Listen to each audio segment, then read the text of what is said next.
Most people would love to get their hands on a car like this. 300 horsepower, 170 miles an hour. But some people just aren't happy if they haven't got several thousand pounds of jet or rocket blast behind them.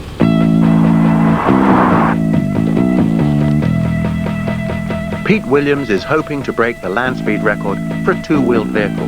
He single-handedly designed and built a bike which will reach speeds of over 400 miles an hour.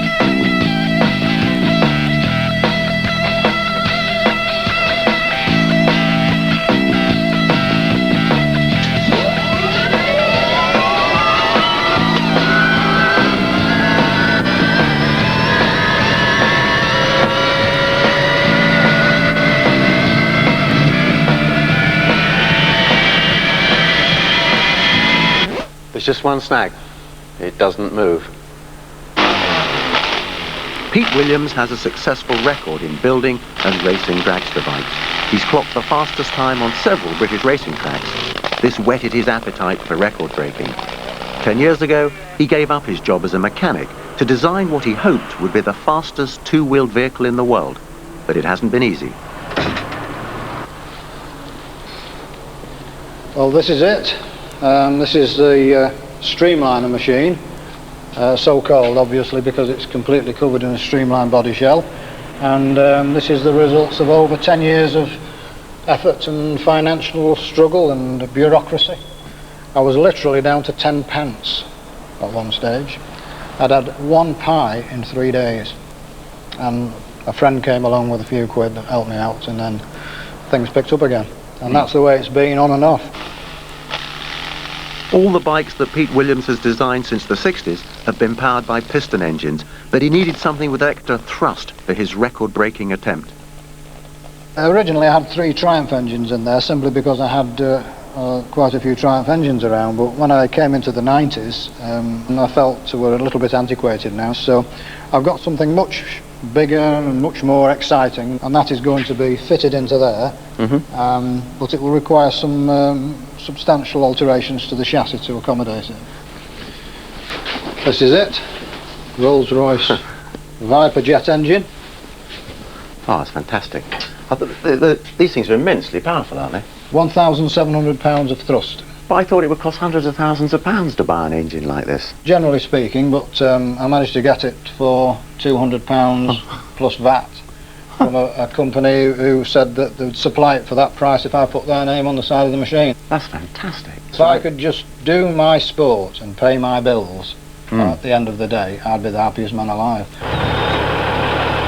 As well as building jet vehicles from scratch, some jet lovers choose to customize existing vehicles. This Ford truck was modified by a team of mechanics at a York raceway. The project was led by racetrack owner Steve Murty. He's managed to get good sponsorship, so he's not doing it for love alone.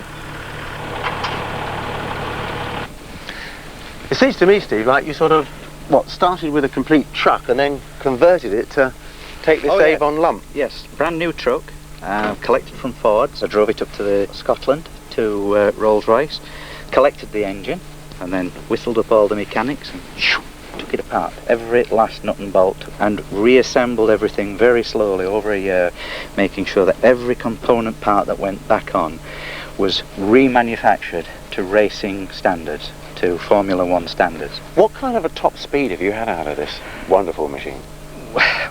Well, I'm afraid I'm not brave enough really to take it to its ultimate top speed, because theoretically the vehicle could go up around 400-500 miles an hour.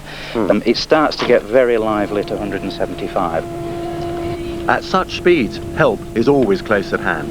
To start with, what's the RPM? What we're looking for is for the RPM.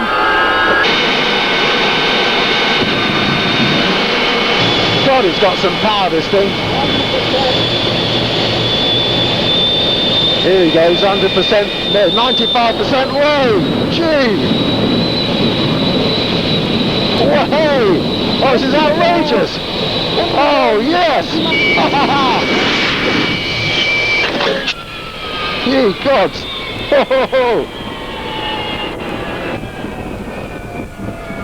Spinning it round, ready for the ground to come.